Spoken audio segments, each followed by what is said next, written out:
where these feelings come from, who's really doing the talking here? Is it just my own selfishness? Is it some Satan or demonic influence? Or is it really God speaking to me? You got to be skeptical. You got to ask yourself, why do I trust whatever it is or whoever it is I'm trusting? See, that's why I would plead with you. Read the Gospels. Get to know Jesus. And then if you have an urging in a particular direction and it's in agreement with Jesus, go for it, friend. Go for it. But if it contradicts Jesus, question it. Be skeptical. B.F. Skinner raised the point that Jesus was like the greatest behaviorist of all time, and that the greatest way to get to control someone is to make them love, and that Jesus was just a great behaviorist, getting everyone to love, and that it was really all contrived. Okay, to be honest with you, if there is no God, I agree with B.F. Skinner's behaviorism. If there is no God, he is not free to speak the way he does. I'm not free to speak the way I do. If there is no God, he's not free to smoke, and I'm not free not to smoke. It's all genetically determined. It's all biochemically determined. It's all determined by the influences of our environment. No, B.F. Skinner is completely the opposite of that. It's all conditioned. Everything's been conditioned. It's not at all biological. Yeah, but there's no free will. There's no me that's free to make decisions. Well, there is like free will, but you think you're coming to a decision, but it's really the... Exactly. There is no free will. I might think I'm free, but I'm not.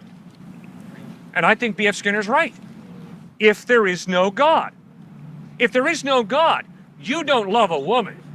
You have a sex drive, and that woman satisfies your sex drive. If there is no God, your mom and dad don't love you. They have a drive to preserve the genetic pool, and that's why they care for you. I think he's right. Because if there is no God, you reduce reality to matter and energy. That's all there is to reality. Now, my experience of life contradicts that. I know B.F. Skinner says I'm dreaming, but I disagree when I say I am free to respect you or to be disrespectful. In fact, last night I sat on my bed. No, I didn't. I sat in the car going home with my buddies, the place we're staying. And I said, you remember that blonde-haired guy who was standing over there yesterday?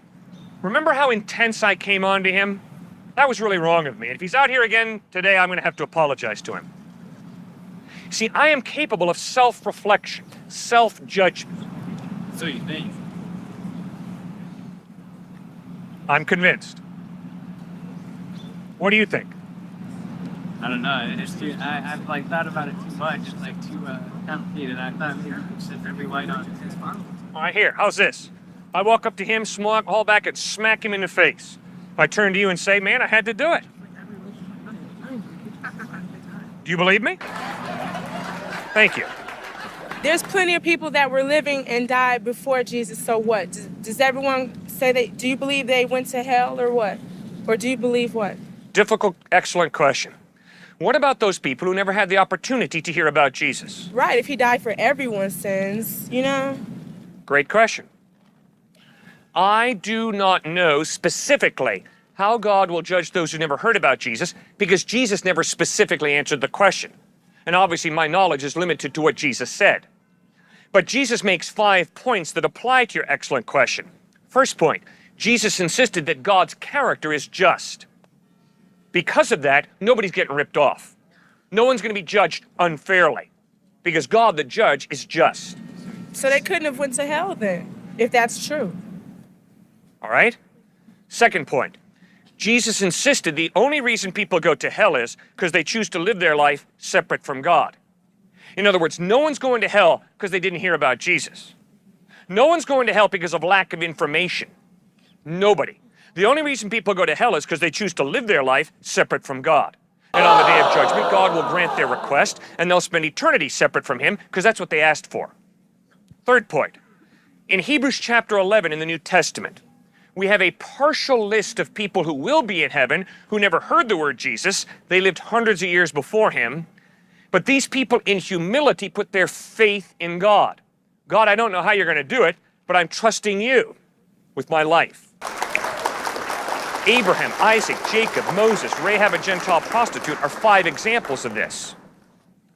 Fourth point, the only reason Abraham, Isaac, Jacob, and Rahab, the Gentile prostitute, are going to be in heaven is because Jesus bled and died on a cross. In other words, Jesus insisted no one's going to be in heaven because they lived a goody-goody life. Because none of us have lived a goody-goody life as God defines good. We all need God's forgiveness, and that's what Christ offers through his death on the cross. Fifthly and finally, although I specifically don't know how God is going to judge those who've never heard about Christ, I do know that all of us here have more than ample opportunity to read the Gospels, to investigate Jesus. You and I are responsible for what we do with Jesus. Even the Gospels were written a good deal afterwards. Isn't that maybe where the arrogance lies in claiming that your truth claim is more valid than other truth claims, especially when most of our evidence points to the contrary? Okay.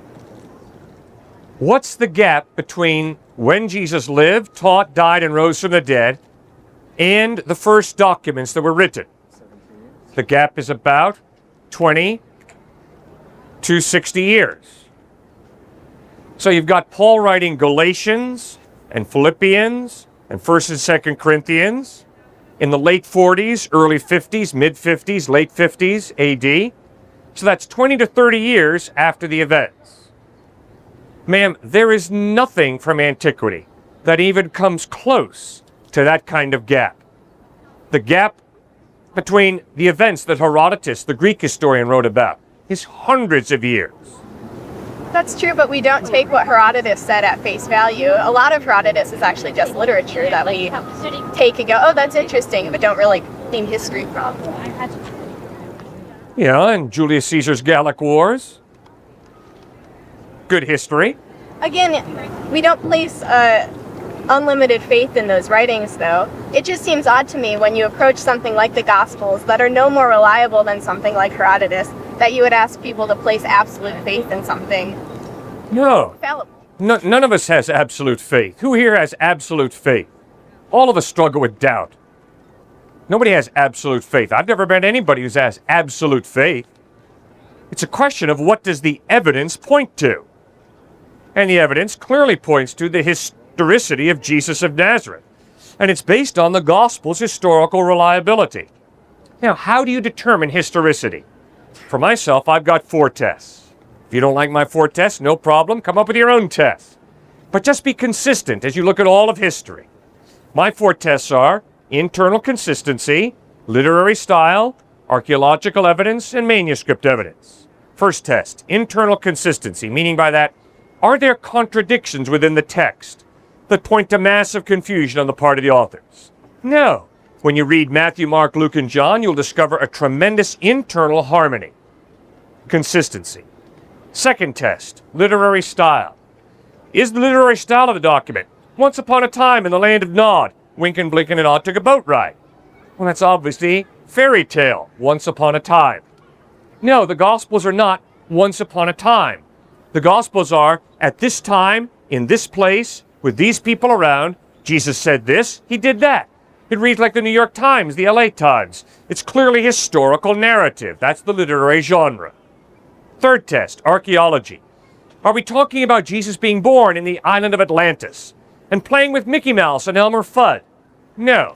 The Gospels talk about him being born in Bethlehem, growing up in Nazareth, at the time of Tiberius Caesar. Archaeologically verifiable places and rulers. Fourth test. Today, the New Testament in English is based on over 5,000 Greek manuscripts or pieces of manuscript, dated from the 2nd through the 10th century AD, all agreeing to an infinitesimal degree. So it's obvious that we have what the eyewitnesses wrote. Now, what gives us any degree of certainty that what they wrote is the truth? Well, what convinces that for me is they died for what they claimed to have seen. The eyewitnesses who saw Christ risen from the dead died for what they claimed to have seen. That gives their claim a tremendous amount of credibility. A lot of people die for what they claim to have seen, though. I mean, Really? Give me one example. Well, just off the top of my head, there's another Jewish Messiah in the 15th century, Shabtai Tzvi. Excuse me, that's not the example that I'd like to use. Oh, I have a great example. Do you? Well, please jump in, Mike. Well, according to the Chiron Peace Museum, 1,036 Japanese kamikaze pilots died in the World War II. Now, are you believing that their beliefs were true because they were willing to die for them? No, that's not what I said. What I said was the eyewitnesses who saw Christ risen from the dead were willing to die, not for a belief. They were willing to die for what they claimed to have seen. The dead Christ risen from the dead. Who are these eyewitnesses? These eyewitnesses were James, Peter, John, Matthew, Thaddeus. Paraphrasing earlier works. They're paraphrasing Paul. Then Paul wasn't around Jesus during Jesus' life. He came later. John, Matthew, Thaddeus, Peter, all saw Christ risen from the dead. Repeating yourself is not going to make it true. Repeating yourself is not going to make it true either. You're absolutely right. Yep. The fact is, history's on my side with this. No, sir. Eyewitnesses, Peter, Matthew, James, John, saw Christ risen from the dead, and they were willing to die for what they'd seen. According to Paul, they're just copying what he wrote. No, the Gospel of Matthew, 1st and 2nd Peter, James. Clearly, these guys. Based on Mark and Paul. These are secondary accounts. There are no contemporary accounts. None of these James is an eyewitness, sir. He was a younger brother of Christ. According to another person, this is a secondary account. No, James wrote the letter of James in the New Testament. It wasn't written by Paul. It was written by James. Ignatius, Bishop of Antioch, Clement, Bishop of Rome, clearly talk about Matthew, the Gospel of Matthew. They quote him. Yeah, they quote. They quote the Gospel of Matthew. Yeah, they quote the document. Yeah. Secondary. It's a secondhand account. That's hearsay. It's not a secondhand account. Matthew was an eyewitness. Matthew saw Christ, die, saw him risen from the dead, and he died for what he claimed to have seen. I'm just going off. I'm not an expert in the Bible. I'm just going off of what the best scholars in the field are filling. Sir, I can promise you can find many New Testament scholars who disagree strongly with each other, obviously. So that's why you can't just listen to them. You have to go back and study the source documents. You got to go back and study Matthew, Mark, Luke, John, and then you got to read the writings of the early church fathers, like Ignatius, Bishop of Antioch, Clement, Bishop of Rome, Papias, Polycarp, Eusebius. You've got to study their writings. Because of his perspective outside of space and time, God sees tomorrow. So God sees what you and I will freely choose to do. But it's you doing it. It's not God doing it. Well, but it's evil through omission. If I see a guy about to shoot someone else, right, and I neglect to do anything about it, even though it's within my power to do so, then aren't I guilty of this guy being shot? God has chosen to create a world where you have a real free will, and he's chosen to set up what is called cause and effect. And he's not going to supernaturally intervene and cause the gun to misfire every time someone points it at an innocent person. But there's coming a day of judgment when he will haul you and me before him and hold us responsible for the free decisions that we made. But if he's the ultimate cause, then he's responsible. Because we always go back to the cause, the root of the problem, right? So God is responsible for the gun going off. What? No. The university is not responsible for what you choose to do with your education. But if you're rejecting causality now, I thought that was part of rationality, isn't it? No, it is totally irrational for you to blame the University of Arizona for what you do with the good education they give you. They give you a gift. How you choose to use that gift is your business. If they give me a bad education, then I can blame them, right? If they give you a bad education, then they have not done what they said they were going to do. They've lied to you. So I can blame them for that? You cannot blame them for the irresponsible decisions that you make. You can blame them for not doing as good a job as they could have done. So I can blame God for not doing as good a job as he could have done. Which means you got a better way of doing it, so tell me what it is. Well, no, I'm not saying I do. Yes, it does. I can blame If you're saying that God has done a bad job, it implies there's a better way that you know how to do it. Well, not have people kill each other. Yes, it does. Well, okay, let's not have people kill each other. Fine. That's a better way. Fine, but you've stripped us of our freedom. Have I? You sure have. Not any more than omniscience has. You have stripped us of our freedom if you say, I cannot take this hand and roll it into a fist and knock his block off. You can't. If you're going to strip me of my freedom, you're going to turn me into a machine. You see, when you give a person the ability to love, It means that they have the ability to hate, because love implies freedom. If I can love, it means I can choose to really care, which means I can choose not to care. I can choose to hate and do violence. But doesn't God's omniscience take away our freedom of choice? If Seems when to be we a strong argument. if when we say God's omniscience, we mean God writes on a piece of paper what we're going to do tomorrow, locks it in a bank vault, and tomorrow we have to do what's written on the paper, you're right. Freedom of the will no longer exists. But if what we mean when we say God's omniscience is, because he is outside of the dimension of time, God sees tomorrow today, then it means God sees what we will freely choose to do tomorrow. And we still have free will. It is a fact that if there is no God, life is an accident. Life is meaningless. Therefore, Just because an accident doesn't mean it's meaningless. well, how do you get My life meaning isn't out of an accident? My life isn't meaningless to me. Ultimately, your life is meaningless. No, it's not meaningless. Oh, yes. Your opinion that my life is meaningless. No, that's in your opinion. reality. That's putting me down. In reality, if you're an accident, you don't have meaning to your life. You can give your life meaning. You can say, well, the meaning of my life is To serve God. to make money. yourself meaning. That's Make me. money. What's the meaning of your life? The meaning of my life is to survive, to exist, to be here. I want to go to school. I want to finish school. I want to get a job. I want to make money. Maybe have a nice house. Have a family. That's the meaning of my life. That's factual. That's here. That's real. No, that's not factual. That's not faith. Looking What at is, something no, that it's doesn't incredible have faith, what you just said. What you just said is such a faith statement, it's incredible. So you start with your life as an accident, and then you tell me, well, the meaning of my life is to go to school, make money, and have a family. So that's just, that you've just made up this thing. That's my opinion. It's your fantasy. That's my opinion. In I'm gonna live it reality, out. It's in reality, That's your life real. is an That's what I'm accident. doing. It's Where am I meaningless. at? What did I just say? I'm going to go to school, right? I'm in school right now. That's reality. That's not a fantasy. Next thing, I'm getting a job, right? That's reality. I'm getting a job after I graduate. Yeah, but it ultimately doesn't matter whether you go to school or drop out.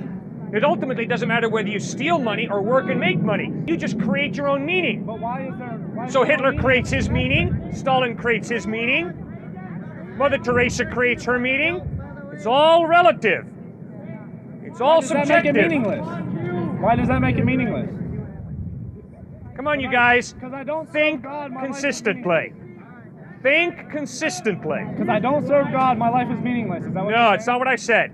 What I said is, That's what you're saying. if you no, that's not what I Broke it said. down to. What I said was, if you believe there is no God, then you've got to understand that life is ultimately meaningless. Exactly. You just Which said, means if I don't serve the God, it's meaning that you meaningless. attach to your life is simply a fantasy. It's a prejudice. It's a bias. And it doesn't ultimately matter whether you do the opposite of what you're choosing to do, because your life is an accident. That's why Camus said, you got to consider, why not commit suicide? This whole thing's an accident. I'm just arbitrarily attaching meaning to my life. That doesn't make it any more meaningless to me. Some children today are accidents. Does that make them meaningless? It's an accident. It's not meaningless. That's a Your child. worldview is we're all accidents. All of us. So we're all meaningless. Everybody go That's kill what your yourself. worldview Everybody go saying. kill yourself. We're all meaningless. It's all an accident. We don't serve God, so we're all meaningless. You see, you atheists don't have the courage to live out your atheism. If I did what you did, you'd call me a hypocrite. If I were to say, I believe in Jesus, and then I go out and womanize, you'd call me a hypocrite, and you'd be right. If I say I believe in Jesus, I better not go out and womanize. Similarly, if you tell me that you believe there is no God, but then you tell me that your life has meaning, I'm going to look you in the face and say, you are one hypocrite, because you don't have the courage to live out what you believe. No. Deep faith in God is not manifested by, I get everything I ask for in prayer. No, that sounds a little too American. That sounds like a little capitalism here. Let's make a deal here. Let's make a real good deal, God. If I pray, you give me what I pray for. And if you don't give me what I pray for, you don't exist. What a stupid, trite game. Now, what I also get weirded out over is how many people there are who demand divine, massive fireworks from God. No, I'm sorry. God is after something a little more profound than giving me all these divine, massive fireworks to prove that he exists. No, God is a personal being who longs to know you and to know me. That's a relationship. And you don't manipulate a person to know you better. And you don't intimidate them and threaten them. Instead, you reveal yourself, and then they choose how much to reveal themselves, and it's a back and forth. It involves integrity, it involves honesty, it involves I do not know, and that's how we build a relationship with Christ. Stuart, what do you think?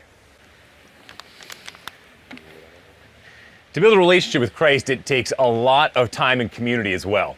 So oftentimes in our individualistic culture, it's all about, okay, how am I going to benefit myself, whether it's psychologically, emotionally, relationally, but even spiritually now. See, for me, oftentimes when I'm meeting with somebody who's struggling, whether it's a relational or an emotional issue, they'll say, okay, well, me, myself, and I, client-centered therapy, how do I really help myself? And so some psychologists today, some professors will say, oh, you just gotta look at pornography. Oh, you just gotta cheat on your spouse. Oh, you just gotta focus on you, a little bit of Mary Jane here and there, whatever gets you by. Jesus says, deny yourself. Deny yourself in order to come and understand what John 10:10 says, to have life and to have it to its full. But in our country today, unfortunately, we look inward to try and find happiness, and that pushes us away from a relationship with Christ. See, because so much of health and wealth is, okay, what again is in it for me? And we dry up spiritually when we focus on what is in it for me. The more you chase after what is in it for me, the further you're going to get away from what could really be great that is in it for you that Christ promises. That's the odd thing. So, you strive at happiness, you'll never be happy. You strive to help others, to deny ourselves, pick up our crosses, follow Him, to love the Lord your God with all your heart, soul, mind, and strength, and love your neighbor as yourself. That's what a calling is that you're getting here at A&M, which is how do I serve and glorify God more and love my community and other people more? That's when, oddly enough, you become happier. And so we're so proud of so many of you guys in how you seek to glorify God first, understand true humility is what John the Baptist said in John 3:30 when he said, okay, here comes Jesus. I have my following, I have my Christian content, but here comes Jesus. John the Baptist had a huge following. But he said what in John 3:30, one of my favorite verses, he must become greater, I must become less, exactly. And when we do that, it's so weird how the fabric of the universe bends toward us growing in our own happiness by serving and focusing on Christ more than ourselves. Someone like me or like somebody like I want to help people through their suffering as well. And so how would I like answer that question? Hey, like they ask me why am I suffering? Like why would God allow this to happen to me? Like why do bad things happen to good people? Bro, we look up to you a lot in hearing how you struggle with this one and how you are sharing that you're coming to, I'm sure, not always a clear understanding of why God would let this happen, but it's amazing to hear you say that you do understand some of it. All right, so for me, this is a very difficult issue. John chapter 9. John chapter 9. Who is the reason why this man is born blind? Was it his parents? Was it something he did? So Hindus would say, well, it's something he did. He did something wrong in the past where the karmic effect had its draw on him in such a way where now he's blind or he's paralyzed, for example. But in John chapter 9 there, Jesus says it's nothing that he did or his parents or anybody else. But it's that it was shown to be for God's glory to be pierced through his life to show other people. All right. So is all suffering just to show other people how we Christians can deal with this suffering in a peaceful kind of way where other people say, wow, I want that peace that he has. I want that peace, and so I'm going to come to know Christ in that kind of way. Well, I think a lot of suffering is for that reason. But no, we're also in a broken, messed up world. But we need to shatter the one-to-one relation between I did something wrong, that's why I'm blind, that's why I'm paralyzed, because Jesus does it right there in John chapter 9. Secondly, it's a messed up world right going back to the Garden of Eden with Adam and Eve. They sinned, they cracked the door wide open, so now all of a sudden, things get messed up cosmically. I mean, talk about natural disasters. You see them all the time now. Sociologically, divorce, relational breakdown, and psychologically, emotional, psychological issues. All down through it.